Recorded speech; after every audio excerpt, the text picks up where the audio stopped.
Hello friends, welcome to Kargil classes. Date आज की 29 दिसंबर 2020।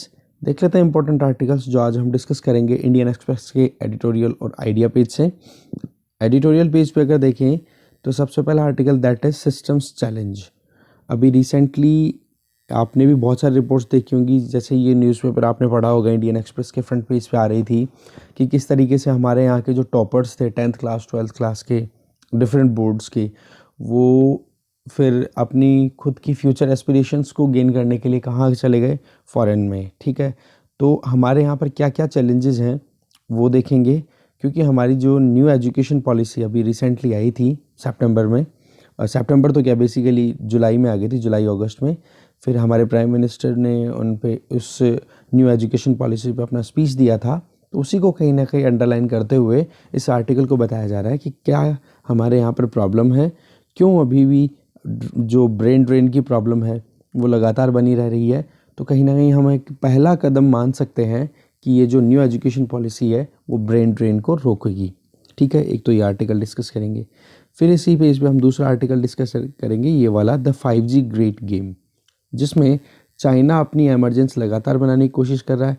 इसमें एक तो चाइना नेपाल रिलेशन की बात आएगी और फिर उसके बाद में इंडिया का अपना खुद का पॉइंट आएगा। ठीक है, क्योंकि आप एक चीज़ देखो, चाइना अपनी तरफ से पूरी कोशिश कर रहा है और उसमें सक्सेसफुल भी हो रहा है नेपाल में खुद के अपने पत्ते चलाने के लिए। जिस तरीके से पाकिस्तान को एक कह सकते हो ना, अपना खुद का एक वेसल बना के रख दिया है, उसी तरीके से आप देख सकते हो नेपाल भी साउथ एशियन सब कॉन्टिनेंट में चाइना का एक प्यादा बन के रह जाएगा। इसके लिए कहीं ना कहीं 5G बहुत बड़ा रोल प्ले करने वाला है, तो देखेंगे इस आर्टिकल को भी। तो दो आर्टिकल तो हो गए एडिटोरियल पेज पे।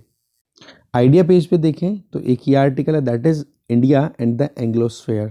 बड़ा अच्छा आर्टिकल है जिसको लिखा हुआ है सी राजा मोहन के द्वारा। इसमें हम देखेंगे कि क्या ऐसी 5 वजह हैं जिसकी वजह से आज इंडिया को यूके या फिर ब्रिटेन के साथ में एंगेज करने से डरना नहीं चाहिए, क्योंकि कॉलोनियल जो टाइम था वो जा चुका है। हमें थोड़ा ओपन माइंडेड वे में सोचने की ज़रूरत है, जबकि मिडिल क्लास जो है हमारे देश की, वो तो पहले से ही इस चीज़ के लिए ओपन अप है कि हाँ, जो भी एंग्लोस्फेयर है, एंग्लोस्फेयर का मतलब कौन कौन से वो कंट्री जहाँ पे इंग्लिश ज़्यादा चलती है, इंग्लिश लैंग्वेज का डोमिनेंस है, जिसमें हम देख सकते हैं Australia, New Zealand, UK, US, Canada. यहाँ पर हमारी जो डायस्पोरा ऑलरेडी बहुत ज़्यादा है। तो ये आर्टिकल भी देखेंगे क्या हमारे पास में अभी यूरोपियन यूनियन से ब्रिटेन के निकलने के बाद में स्कोप रह जाते हैं और ब्रिटेन अभी क्या करना चाहेगा। ठीक है, अच्छा आर्टिकल है। दूसरा फिर इसी पेज पे ये वाला आर्टिकल है गेटेड ग्लोबलाइजेशन। गेटेड का मतलब कि आप अपनी पूरी एक घर के वो गेट ही खोलो जहाँ से आप चाहते हो कि लाइक माइंडेड कंट्रीज़ एंटर करें, चाहे वो सिक्योरिटी इशू हो या फिर इकोनॉमिक इशू हो, इन्वेस्टमेंट इशू हो, चाहे कुछ भी हो। ठीक है, तो ग्लोबलाइजेशन तो है बट गेटेड ग्लोबलाइजेशन बोला जा रहा है। ये टर्मिनोलॉजी बड़ी काम की है, यूपीएससी में मेंस में क्वेश्चन इस तरीके से आते हैं कि रिसेंटली गेटेड ग्लोबलाइजेशन न्यूज़ में था, या इससे रिलेटेड कोई बड़ा इलेबोरेटिव क्वेश्चन आ जाए, समझ गए। तो गेटेड ग्लोबलाइजेशन का मतलब सेलेक्टिव वे में आप दूसरे देशों के साथ एंगेज करो। ये भी अच्छा आर्टिकल है, दोनों डिस्कस करेंगे। तो चलिए स्टार्ट करते हैं वीडियो को। फर्स्ट है सिस्टम्स चैलेंज। देखो सितंबर में हमारे प्राइम मिनिस्टर ने अपना स्पीच दिया था न्यू एजुकेशन पॉलिसी के बारे में, और इम्पोर्टेंस जो है इस एजुकेशन पॉलिसी की उसको अंडरलाइन किया कि हम देश को हम अब नॉलेज इकोनॉमी के तौर पे बनाना चाहते हैं, जिसमें मेक इन इंडिया बहुत इंपॉर्टेंट रोल प्ले करेगा। नॉलेज इकोनॉमी बनाना है जिससे हम ब्रेन ड्रेन को टैकल करेंगे। तो यहाँ पर हमें कहीं ना कहीं पॉलिसीज़ पे ध्यान देने की ज़रूरत है, और इसके अलावा हमारे यहाँ पर जो रचनात्मकता है उसको ज़्यादा से ज़्यादा फैसिलिटेट करना है, नर्चरिंग द क्रिएटिविटी। इसके साथ में एम्प्लॉयबिलिटी भी बढ़ानी है। और आप देखोगे फॉरेन इंस्टीट्यूशंस को भी हम यहाँ पर इनवाइट कर रहे हैं कि यहाँ पर आप अपने कैंपसेस इस्टेब्लिश करो। तो इससे क्या होगा, जो लोग पढ़ाई करने बाहर जाते हैं, जो लोग जॉब करने बाहर जाते हैं, वो इंडिया में ही रिटेन रह पाएंगे। ठीक है, तो यहाँ पर ये बताया जा रहा है कि ये एक पहला कदम है कि अब हम एक बिल्डिंग कैपेसिटी बिल्डिंग कर रहे हैं हमारे देश की।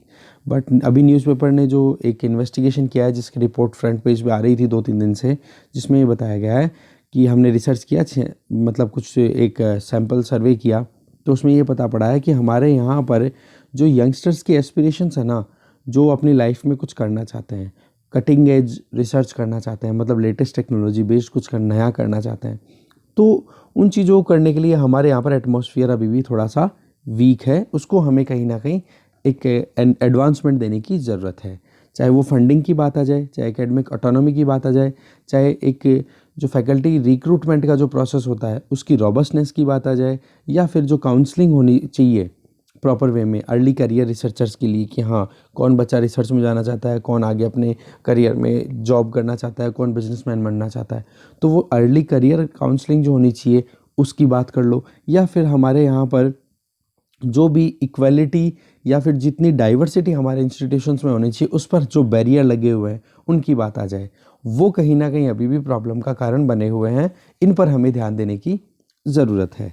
देखो, नंबर ऑफ़ यूनिवर्सिटीज़ अगर इंडिया में देखें तो लगभग 40 गुना बढ़ चुकी हैं जब से हम स्वतंत्र हुए हैं। बट दुर्भाग्यपूर्ण हो क्या रहा है, ये सारी की सारी यूनिवर्सिटी केवल और केवल एक रबर स्टैंप की तरह हो रही हैं कि केवल डिग्री सर्टिफिकेट प्रोवाइड करने का काम करती हैं, और केवल हैंडफुल ऑफ रिसर्च इंस्टीट्यूट है जैसे कि Tata institute of fundamental research हो गए, या IISCs हो गई, या IITs हो गई, ये थोड़ा सा ढंग का काम कर रही है कटिंग एज रिसर्च में। बट रियलिटी क्या आ रही है, ये इंस्टीट्यूशंस जो हैं वो यूनिवर्सिटी सिस्टम में नहीं आते हैं। ठीक है, तो यूनिवर्सिटी सिस्टम तो हमारा अभी भी क्या है, बहुत सारी रेगुलेटरी शैकल्स में बंधा हुआ है। उनके पास में कोर्स डिज़ाइन करने का भी इतनी ज़्यादा फ्रीडम नहीं अवेलेबल है, और फंडिंग अवेलेबिलिटी भी देखिए तो वो भी कम रहती है। तो इन चीज़ों को हमें ध्यान देने की ज़रूरत है, इन पर काम करने की ज़रूरत है। साथ में अगर हम देखें कि इंडस्ट्री और जो एकेडमिया है इनके बीच में जो कोलैबोरेशन होना चाहिए, क्योंकि आज अनएम्प्लॉयमेंट की वजह क्या है कि एजुकेशन सबके पास होने के बावजूद भी इंडस्ट्रीज़ की जो डिमांड है वो पूरी नहीं हो पा रही है। तो यहाँ पर अगर कोलैबोरेशन आता है ना इंडस्ट्रीज़ और एकेडमिक इंस्टीट्यूशंस के बीच में, तो एक अच्छा ऑप्शन बन पाता है। साथ में ये चीज़ बताई जा रही है कि 1990 के बाद में हमने हमारी कंट्री को ओपन कर दिया था, LPG पॉलिसी आई थी हमारे, तो उसके बाद में अभी तक भी हमारे यहाँ पर जो ब्रेन ड्रेन है वो रुक नहीं पाया है। ठीक है, USA का सेगमेंट ले लो, USA एक अपने आप में प्रेफर्ड डेस्टिनेशन है। ज़्यादातर स्टूडेंट्स का जब इंटरव्यू किया गया तो ये पता पड़ा कि कटिंग एज रिसर्च के लिए उनके पास में USA से बेटर कोई ऑप्शन था ही नहीं। साथ में आप देखो स्टैनफोर्ड यूनिवर्सिटी की यहाँ पे बात की जा रही है कि स्टैनफोर्ड यूनिवर्सिटी ने कटिंग एज में इतना काम किया है, इंजीनियरिंग डिपार्टमेंट ने इतना शानदार काम किया कि वहाँ पर आप देखो सिलिकॉन वैली को एक टेक बूम के नाम पे कंसिडर करना शुरू कर दिया इंटरनेशनली लोगों ने। ठीक है, तो इस तरीके से हमें भी एक एंटरप्रेन्योरियल सेगमेंट को एक तरीके से एनहेंस करने की ज़रूरत है। साथ में स्टैनफोर्ड यूनिवर्सिटी में जो एंटरप्रेन्योरियल एलुमिनाई है, जिन लोगों ने बाहर निकल के अपने खुद के बिजनेस स्टार्ट कर दिए, उन लोगों ने फिर बाहर यहाँ वापस अपनी स्टैनफोर्ड यूनिवर्सिटी में आकर के उन लोगों ने फिर बहुत सारे एंडोमेंट्स दिए, कहने का मतलब बहुत ज़्यादा फंडिंग की उनको।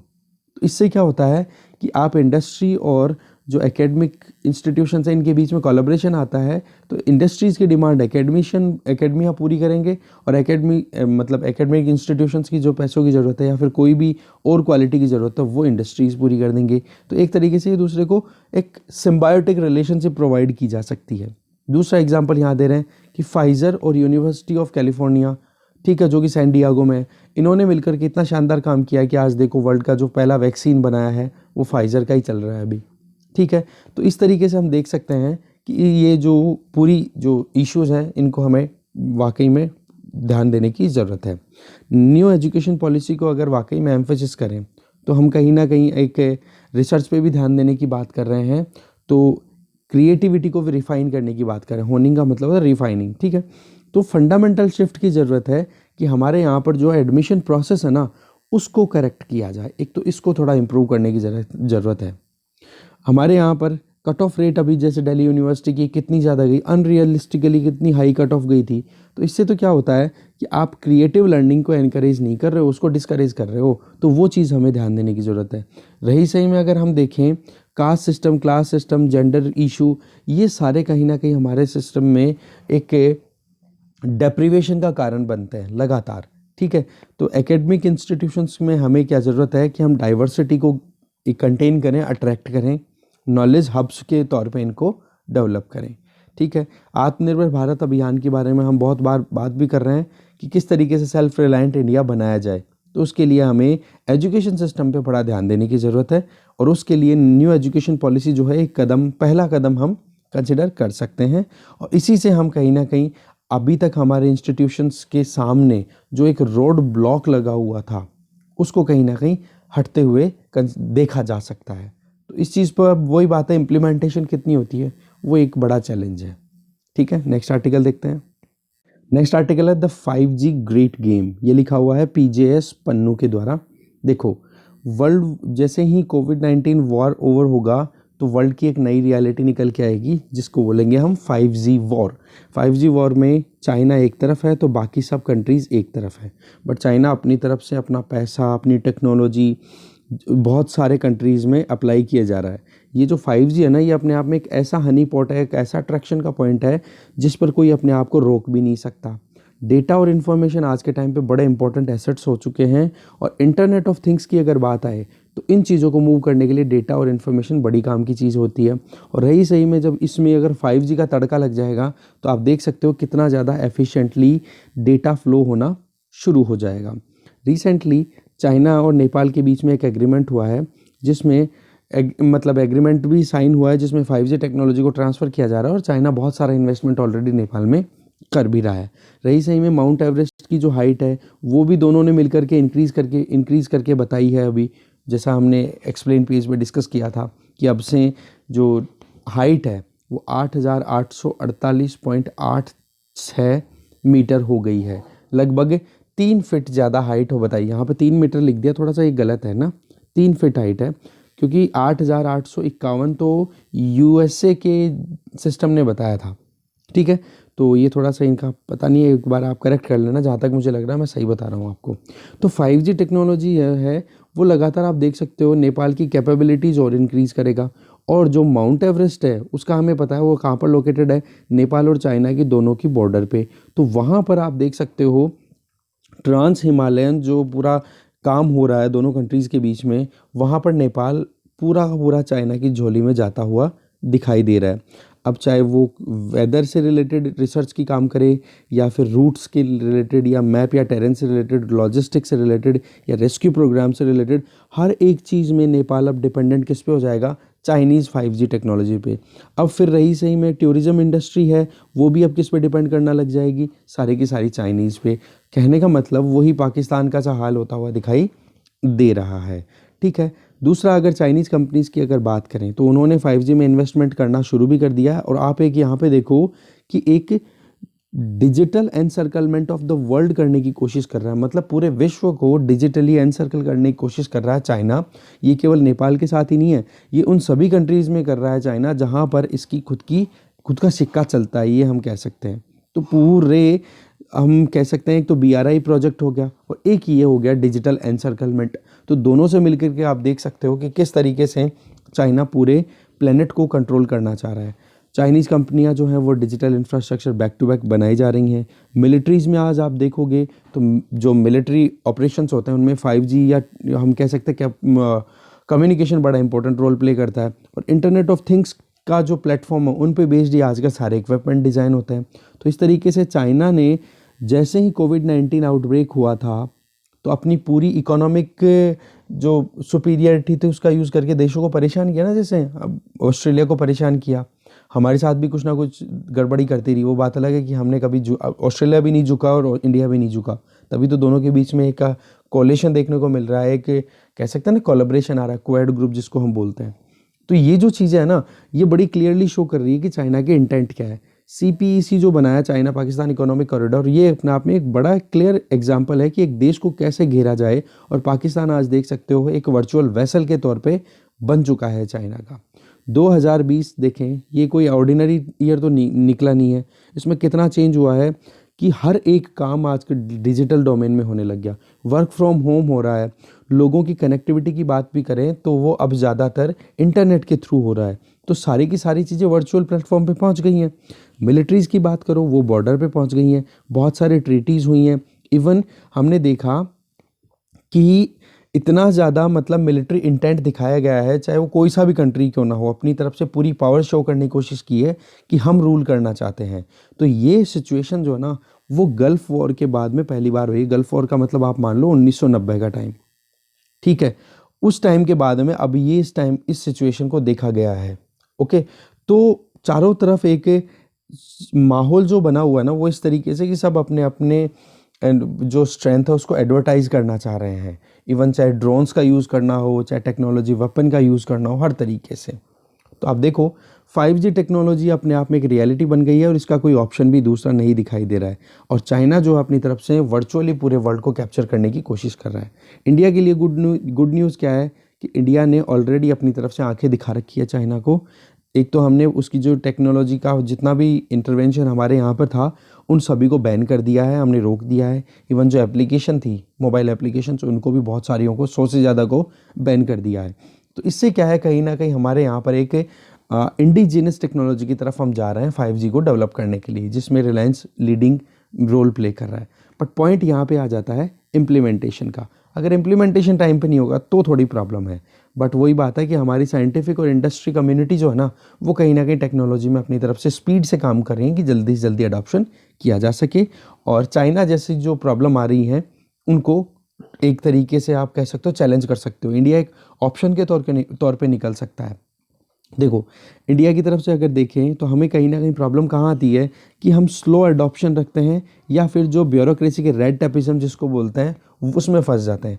बट जब से आत्मनिर्भर अभियान या फिर हम डिजिटल इंडिया इनको प्रायोरिटी लेकर के चल रहे हैं तब थोड़ा सा एक स्कोप दिखता है कि इम्प्लीमेंटेशन भी कहीं ना कहीं थोड़ा जल्दी हो पाएगा। रही सही में अगर देखें इंडिया ने अपनी तरफ से 5G का प्लान पूरा तैयार है, काम हो रहा है इस पर, और हमने RCEP से भी खुद को दूर कर लिया है। तो एक तरीका यहाँ पे क्या निकल के आ रहा है, देखो इंडिया की जो सॉफ्ट पावर है ना वो बड़ी अच्छी है, एक्सेप्टेंस अच्छी है। तो अगर इंडिया अपने आप को एक ऑल्टरनेटिव के तौर पे शो करता है चाइना के कंपैरिजन में तो उसके लिए वर्ल्ड लेवल पे भी एक अच्छी इमेज बनाने में 5G अच्छा रोल प्ले कर सकती है। ठीक है, नेक्स्ट आर्टिकल देखते हैं। नेक्स्ट आर्टिकल है इंडिया एंड द एंग्लोस्फेयर। ये आर्टिकल लिखा हुआ है C राजा मोहन के द्वारा। देखो एंग्लोस्फेयर का मतलब हो गया इंग्लिश स्पीकिंग लोग, और आप देख सकते हो पॉलिटिकल बिलीफ या एक लीगल ट्रेडिशन रहा हुआ हो, जिनकी जियोपॉलिटिकल इंटरेस्ट भी सेम रहे हो, उनको बोला जा रहा है। ठीक है, इंग्लिश स्पीकिंग लोग जिनका ये सारे इंटरनेशनली वो कहीं ना कहीं एक जैसे दिखाई देते हो। ठीक है, अब देखो ब्रिटेन यूरोपियन यूनियन से बाहर निकल चुका है। एंग्लोस्फेयर में अभी तक थोड़ा सा आइडिया क्या है कि कॉलोनियलिज्म के टाइम पे जो ब्रिटेन ने अपना पूरा बनाया था ना एक दबदबा, उसका थोड़ा सा एक कह सकते हैं ना कि पुरानी यादें हैं वो अब बनी रह चुकी है। अगर उसको हम थोड़े से शक के दायरे से अगर ब्रिटेन को आज देखें, क्योंकि आज बहुत कुछ चेंज हो गया है, ब्रिटेन आज अलग हो गया है यूरोपियन यूनियन से। तो ब्रिटेन अपनी पूरी इंटरनेशनल ओरिएंटेशन को चेंज करने की कोशिश कर रहा है और करेगा भी।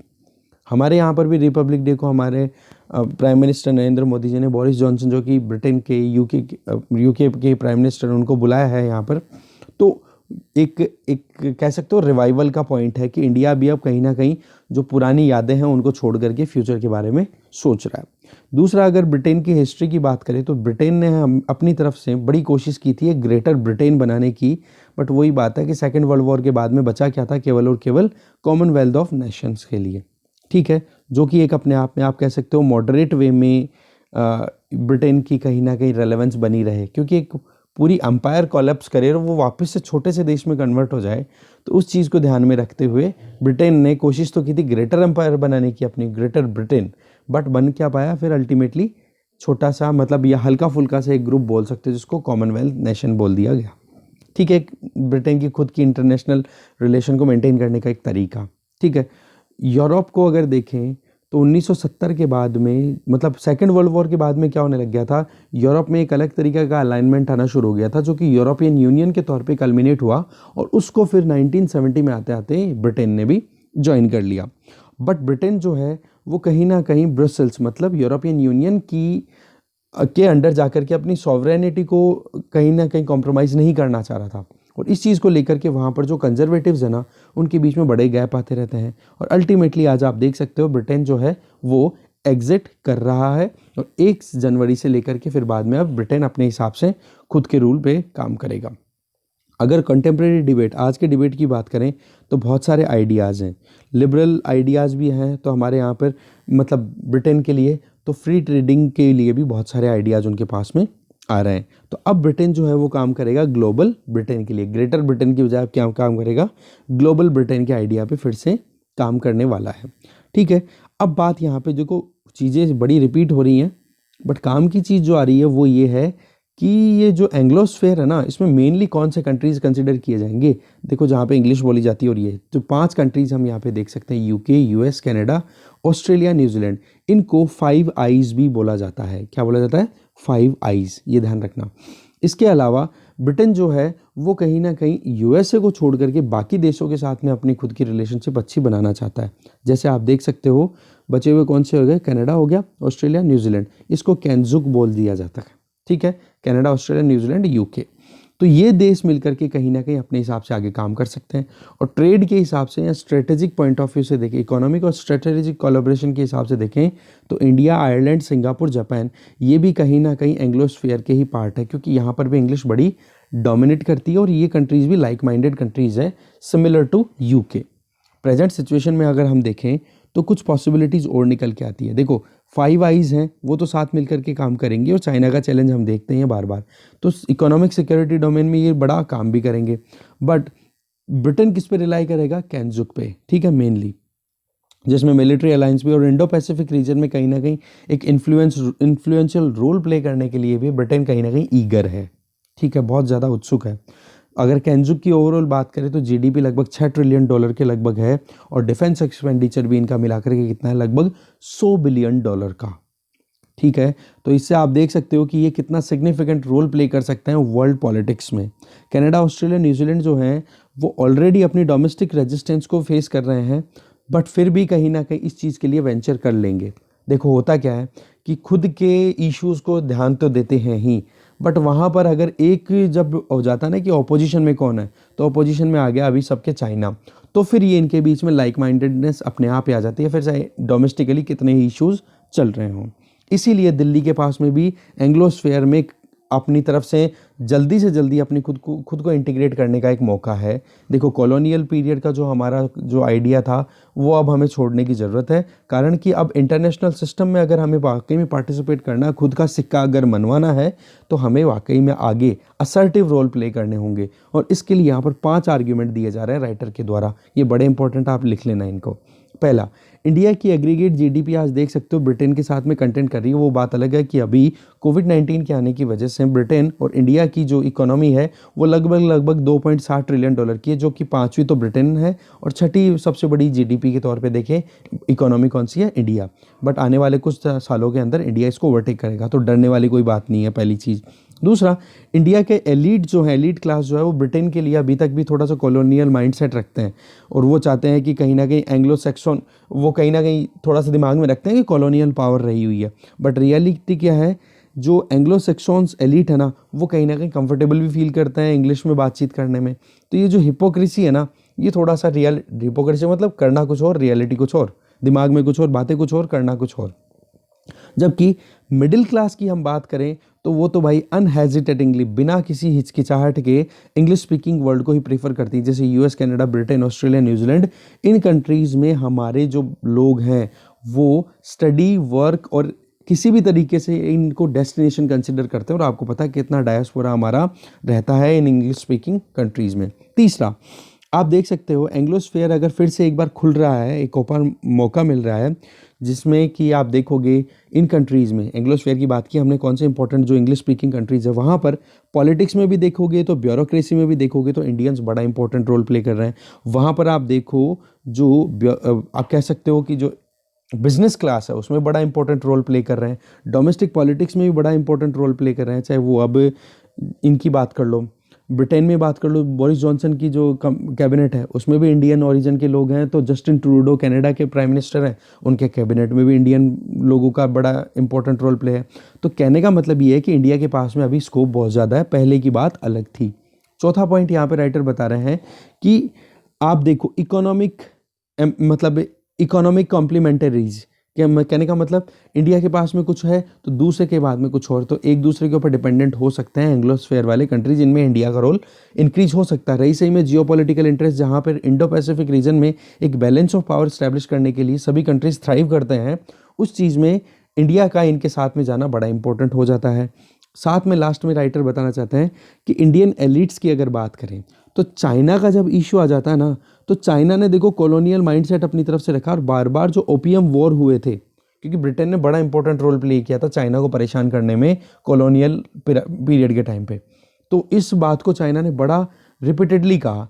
बट जब बात ये आई ना कि चाइना को खुद को एक अपनी इकोनॉमी को एक्सपेंड करना था, तो फिर ओपियम वार और ये साइड में हट गए और चाइना ने अपने खुद के रिलेशंस क्रिएट करना शुरू कर दिए जो भी इंटरनेशनली डेवलप्ड कंट्रीज थे। और आज देखो चाइना कितना आगे बढ़ गया है। आज 2 पिलर्स की बात की जाए तो चाइना और यूएसए compete करते हुए दिखाई देते हैं, समझ गए। तो यही चीज़ कहीं ना कहीं दिल्ली को भी समझने की ज़रूरत है कि हमें हमारे जो हेजिटेशंस है ना उनको हटा करके आगे बढ़ने की कोशिश करनी चाहिए। हमें कॉपरेशन करना चाहिए एक दूसरे के साथ में, चाहे वो इकोनॉमिक इश्यू हो चाहे स्ट्रेटेजिक इश्यूज हो।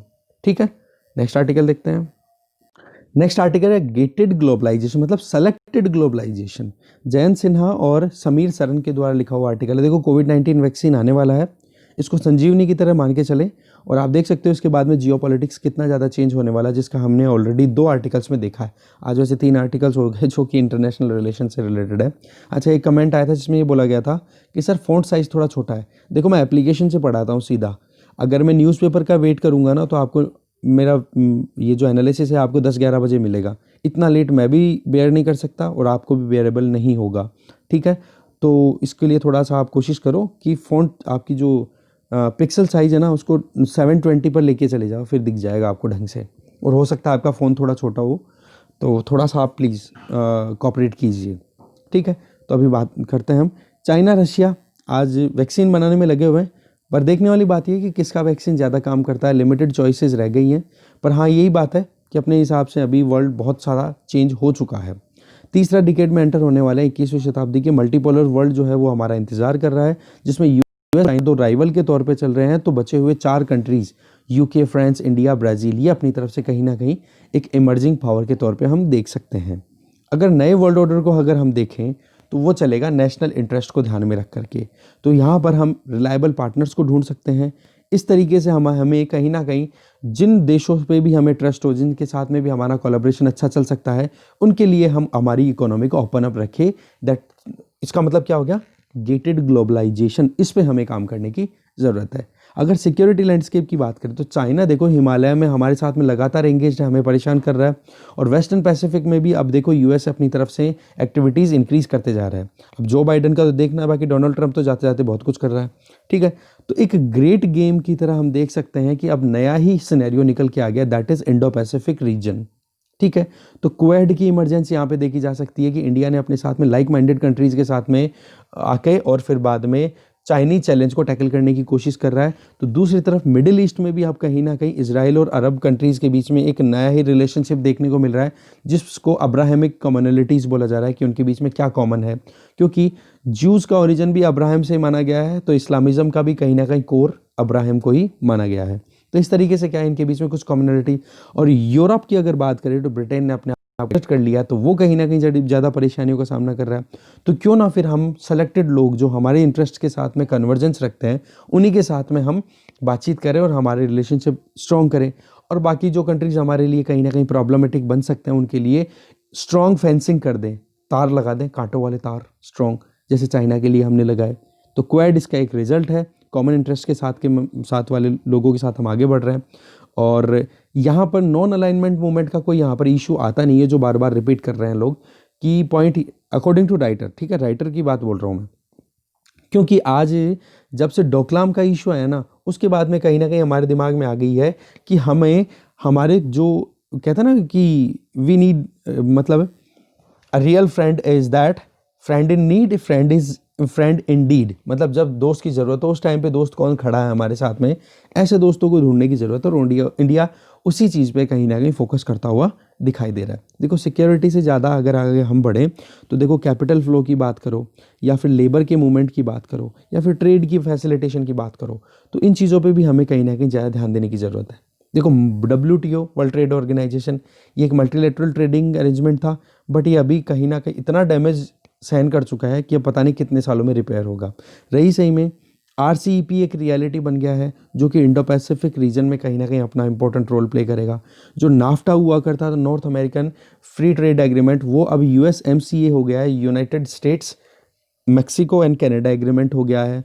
यूरोपियन यूनियन फिर से रिकॉन्फ़िगर हो रही है क्योंकि ब्रेग्जिट हो गया है। तो कहने का मतलब इंटरनेशनली इकोनॉमिकल सिनेरियो में भी बहुत सारे चेंज हो रहे हैं। तो क्यों ना फिर इंडिया को सेलेक्टेड लोगों के साथ में अपनी एंगेजमेंट को बढ़ाना चाहिए। रही सही में RCEP से इंडिया बाहर निकल गया है और UK EU से बाहर निकल गया है, तो दोनों कंट्रीज़ की वैसे भी इंटरेस्ट यहाँ पे कन्वर्ज होते हुए फील कर सकते हैं हम। देखो, चाइना जैसे कंट्रीज़ के ट्रेड पे अगर हम रेस्ट्रिक्शन इम्पोज करते हैं या कुछ फेंसेस लगाते हैं तो चाइना अपनी तरफ से कैपिटल फ्लो को भी रोकता है। तो क्यों ना हम हमारे जो नए पार्टनर्स ढूंढे जिनके साथ में हमारे दिमाग सही सेट हो। देखो, सीधा सा इशारा यहाँ पर UK की तरफ है या फिर जो भी डेमोक्रेटिक कंट्रीज़ हैं। और आपको ये भी पता होगा, जो हमारा फ्रीडम स्ट्रगल था उस टाइम पे जो हमारे यहाँ पर क्या कॉलोनियल पावर जो थी वो ब्रिटेन थी। इस वजह से हम ब्रिटेन के अगेंस्ट में बोलते हैं। बाकी अगर आप रियलिटी में देखोगे तो हमने ब्रिटेन को ही सपोर्ट किया, क्योंकि जो आइडिया था ब्रिटेन का वो ज़्यादा सही था एज़ कम्पेयर टू जर्मनी, ये जर्मनी हो गया, इटली हो गया, इनका जापान का हो गया। ठीक है, ये आपने भी पढ़ा होगा, क्योंकि हम डेमोक्रेटिक एथोस को ही अपलिफ्ट करना चाह रहे थे। ठीक है, तो यहाँ पर आप देख सकते हो फंड्स को अगर कोई दूसरा कंट्री जैसे चाइना रोकता है तो हम लाइक माइंडेड कंट्रीज़ के साथ में एंगेज करके हम फंड्स को अट्रैक्ट भी तो कर सकते हैं ना। इसी तरीके से अगर किसी भी देश से इलिसिट फंड हमारे यहाँ पर आता है, इलीगल पैसा हमारे यहाँ पर आता है, तो उनके साथ में भी तो हम रोक सकते हैं। रही सही में हम रोक भी सकते हैं मतलब आप कह सकते हो पुअरली रेगुलेटेड ज्यूरिसडिक्शन वाले कंट्रीज जहाँ से पैसा आ रहा है कि हाँ प्रॉपर वे में होता है ना, ब्लैक मनी वहाँ पर ज़्यादा होती है, तो उनको भी रोका जा सकता है। आज आप देखोगे कैपिटल अकाउंट जो है हमारे यहाँ पर तो लार्जली ओपन है, तो करंट अकाउंट भी बड़े अच्छे तरीके से मैनेज किया जा रहा है। हमारे यहाँ पर आप देख सकते हो डेट फ्लो है वो भी कहीं ना कहीं रेस्ट्रिक्टेड फॉर्म में चल रहा है। और रही सही में आप देखोगे जितने फ्रेंडली कंट्रीज़ के साथ में हमारा एंगेजमेंट है वहाँ पर हमारा भी कहीं ना कहीं कंट्रीब्यूशन इक्वली बना रहता है। कैपिटल फ्लो को सही तरीके से मैनेज करना, और जो कंट्रीज़ जिनके साथ में हम फाइनेंशियल रिलेशनशिप मेंटेन करना चाह रहे हैं तो उनको हम गेटेड कम्युनिटी यहाँ पर कंसिडर कर सकते हैं कि हाँ वाकई में जो हमारे साथ लाइक माइंडेडनेस रखते हैं इंटरनेशनल इकोनॉमिक सिक्योरिटी स्ट्रेटेजिक सभी सेगमेंट में, साथ में जो स्ट्रेटेजिक ऑटोनॉमी है उसको अपलिफ्ट करते हुए।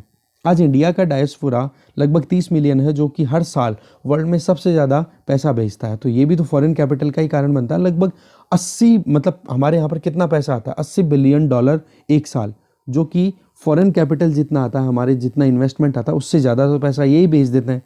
पेंडेमिक की वजह से आज आप देखो वर्क फ्रॉम होम है। अब चाहे कहीं पर भी कोई कंपनी हो, जैसे आप यूट्यूब पे पढ़ रहे हो, तो अगर मैं आपको पढ़ा रहा हूँ यूट्यूब पे या फिर कोई भी चैनल अभी चल रहे हैं यूट्यूब पे, एग्जांपल दे रहा हूँ मैं, तो वो लोग काम किसके लिए कर रहे हैं, यूट्यूब कहाँ की है located company, USA based, high headquarter इसका आयरलैंड में।